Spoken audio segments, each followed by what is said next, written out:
आज का हमारा टॉपिक होने वाला है जेफरी डैमर। मुझे उम्मीद है कि बहुत से लोगों को पता होगा जो कि जेफरी डैमर कौन था।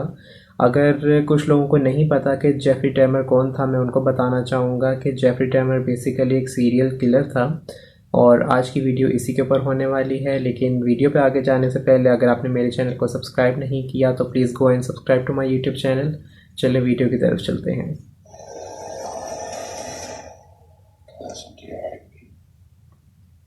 Welcome to Watch Mojo, and today we're discussing the untold story of Jeffrey Jeffrey Dahmer. Dahmer. In hindsight, you ask why more people didn't try to intervene. You've got a kid coming drunk to school. For this video, we're looking at the life and unspeakable crimes of one of America's most infamous serial killers.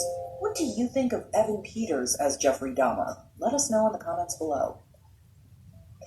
Early life. But somewhere deep inside this innocent-looking toddler was the makings of a sadistic 1994. monster just waiting to come out. Jeffrey Lionel Dahmer was born May 21st, 1960 in Milwaukee, Wisconsin. His mother, Joyce, a teletype machine instructor, suffered depression and substance use issues. She often fought with her husband Lionel, whose college studies and work as a chemist kept him away from home. Because of their unraveling marriage, the couple neglected Jeff and his younger brother David. जो भी इस तरह के बच्चे होते हैं वो actual के अंदर जो है निगलेक्टेड होते हैं अपने चाइल्डहुड के अंदर से ही। The Dahmers lived in Bath Township, Ohio. Young Jeffrey may have already begun to develop an interest in bones and dead animals at this point, eventually leading to his having a collection of both. He stored them in a shed near the house, where he would dissect and preserve them in formaldehyde. That's enough, Jeff. Hey, Dad! You are spending too much time in here. While attending Revere High School, Jeffrey Dahmer was the odd one out, and he began drinking alcohol at school.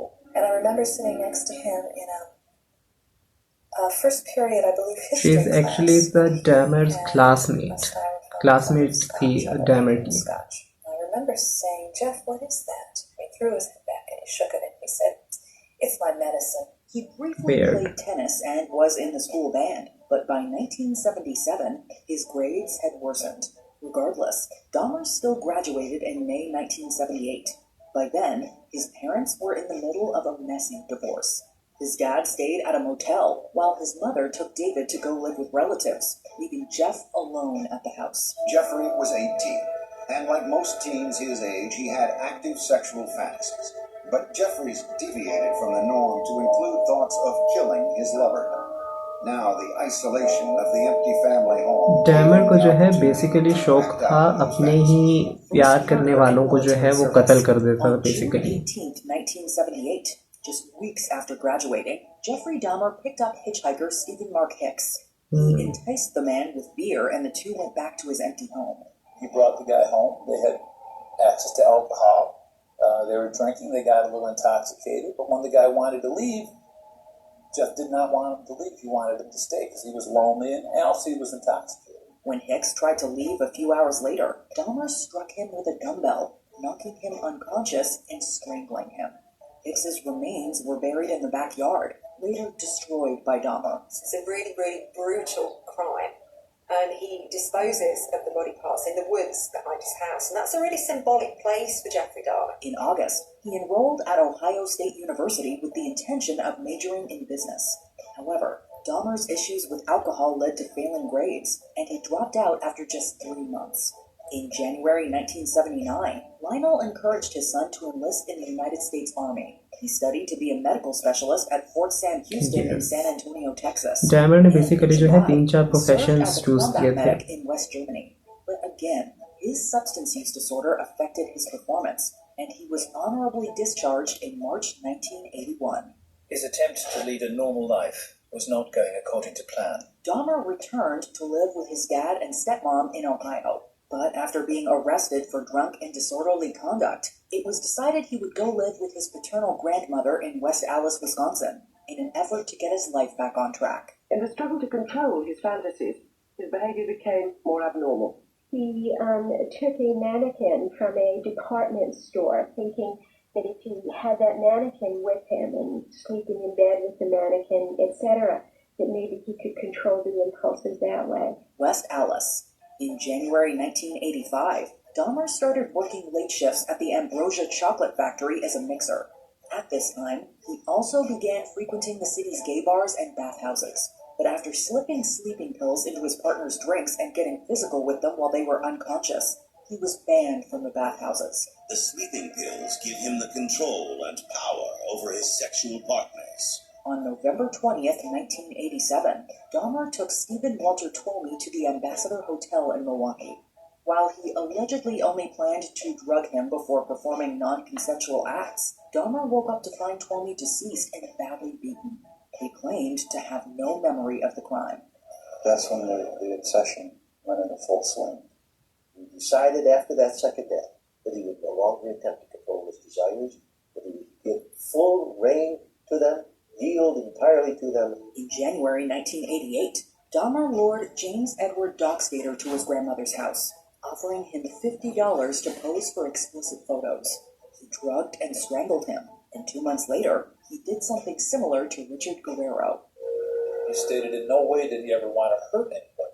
As funny as this sounds, that is the reason why he killed everyone by strangling them, because not only did he get the power and the thrill of committing the murder, but it was also the most humane way. Dahmer wouldn't kill again until March 1989, when he murdered Anthony Lee Sears. He was the last victim to be killed at the West Allis residence, and the first victim from whom Dahmer kept some remains. Apartment 213. I was willing to take my chances in that neighborhood. It was generally quiet. There wasn't a lot of distraction or noise. A lot of privacy. It worked out nicely. In May 1990, Jeffrey Dahmer moved into the Oxford apartment. ये जो है ये basically series of events हैं कि मतलब किस किस time के ऊपर उसने किस किस के साथ रिलेशन रखा और उसको फिर किस तरीके से मारा और उसकी डेड बॉडीज उसकी बोन्स को जो है वो किधर दफनाया जाके. Smith in June, as well as Ernest Marquez Miller and David Courtney Thomas in September. In 1991, Dahmer began killing more frequently, beginning in February with teen Curtis Durrell Straughter, whom he'd met at a bus stop. Curtis Straughter is a member of Gay Youth Milwaukee.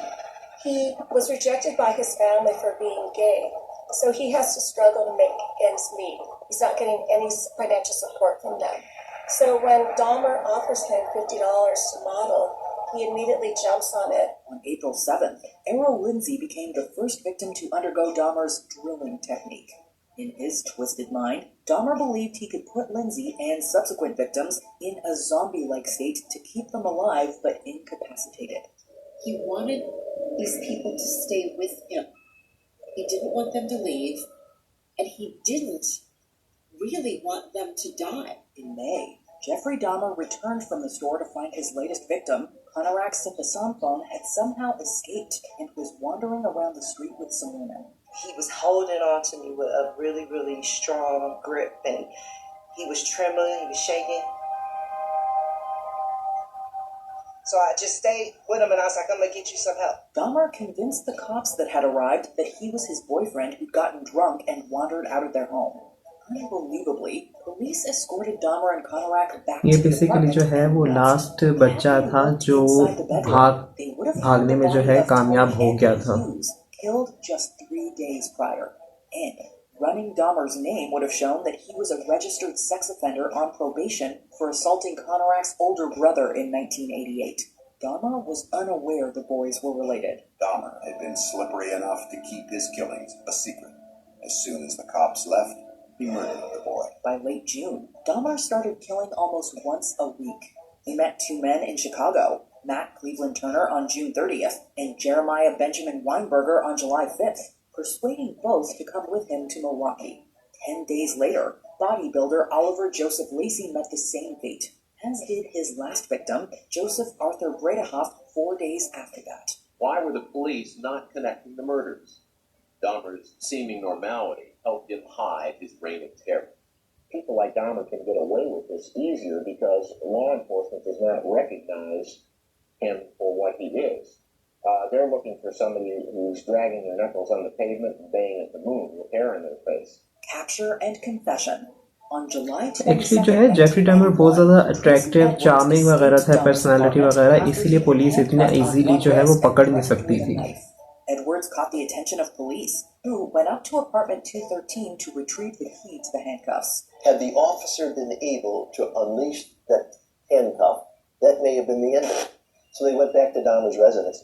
But what they found was a horrific crime scene with human remains, explicit photos of several victims, a 57-gallon drum, and much more. In custody, Dahmer readily confessed to 17 murders, including his first in 17 Ohio. murders. He admitted to investigators that he engaged in both criminal sexual acts and cannibalism. As a possible sign of remorse, he was instrumental in helping police identify all of his victims. The word evil doesn't come up very often. It just doesn't. Guilty, not guilty. Did he do it? Didn't he do it? Culpability, yes. But not often evil, because evil is almost a moral issue. That word came up with Dahmer. Conviction and death. I think the real fear that people had when they first saw Jeffrey Dahmer was that he looked like everybody else. He was a good-looking young man, and He's a not the normal guy person basically. that you would look at and say, stay away from that guy. Jeffrey Dahmer, dubbed the Milwaukee Cannibal or the Milwaukee Monster, was officially charged with 4 counts of first-degree murder on July 25th, 1991. This would become a total of 15 counts by his January 1992 trial. Dahmer was not charged with the murder of Twomey or with the attempted murder of Edwards. Dahmer pleaded guilty to all counts, and by February, experts had determined that he was legally sane when committing the murders. The time the crime was committed, did the defendant Jeffrey L. Dahmer have a mental disease? Answer, no. Dahmer is declared sane in all 15 cases against him. Though several medical professionals have diagnosed him with a slew of disorders, including borderline personality disorder, schizotypal personality disorder, and a dependence on alcohol. I know how much harm I have caused. I tried to do the best I could after the arrest to make amends, but no matter what I did, I could not undo the terrible harm I have caused. My attempt to help identify the remains was the best that I could do, and that was hardly anything. In mid-February, Jeffrey Dahmer was found guilty on all counts and sentenced to 15 life terms at Columbia Correctional Institution in Portage, Wisconsin. Dahmer received the maximum penalty for each and every count, but his story was far from finished. In May, he was extradited to Ohio and received a 16th term of life imprisonment for the murder of Stephen Hicks. Dahmer always said that he was compelled to kill, that there were urges. He said, I had urges that I could not control. He also said that even though he was in prison, he was relieved that the killing was done. He still had the urges. They didn't go away. Dahmer was killed on November mind set आप 28, देख रहे हैं कि like किस 1994 किस्म by का mind fellow set हो गया inmate हुआ था and इस बंदे convicted का. murderer Christopher Scarver, who attacked him and another inmate with a metal bar from the prison weight room. Dahmer died on the way to the hospital. Among his last wishes, Dahmer had asked to be cremated. His ashes were split between his mother and father. In the media, Jeffrey Dahmer is one of the most talked about serial killers in history. बिल्कुल कि बहुत ज़्यादा famous हो गया था अपने time के ऊपर. Documentaries and other various media covering his life and crimes. In 2002, Jeremy Renner gave a chilling performance as the titular murderer in Dahmer. What's happening here? What you want? This is my friend, Conte. It's your friend? He's just drunk. Years later, former Disney star Ross Lynch played him as a teenager in My Friend Dahmer, based on the graphic novel of the same name, written by an old classmate of Dahmer's. Netflix has 2 major projects coming to the platform in fall 2022, starting on September 21st with Ryan Murphy's Dahmer, Monster, The Jeffrey Dahmer Story, starring Emmy winner Evan Peters. On October 7th, the docu-series Conversations with a Killer, which previously covered Ted Bundy and John Wayne Gacy, ऐसी जो है बेशुमार documentaries वगैरह बनी है. Dahmer tapes. तो आप लोगों ने देखा है किस तरीके से एक इनोसेंट लड़के से जो है कोई बंदा सीरियल किलर जो है वो बन सकता है. दुख के साथ ये कहना पड़ रहा है क्योंकि एक बच्चे का जो डिस्टर्ब चाइल्डहुड था वो हम लोगों ने देखा है किस तरीके से डाइवोर्स वगैरह हो गई थी उसके पेरेंट्स की, और किस तरीके से जो है डिस्टर्ब हो रहा था वो बहुत ज़्यादा. और किस तरीके से जो है उसको प्रॉब्लम्स वगैरह फेस करनी पड़ रही थी। और अब तक के लिए इतना ही। अगर आपको वीडियो पसंद आए please go and subscribe to my YouTube channel. मिलते हैं अगली वीडियो के अंदर। अल्लाह हाफिज़।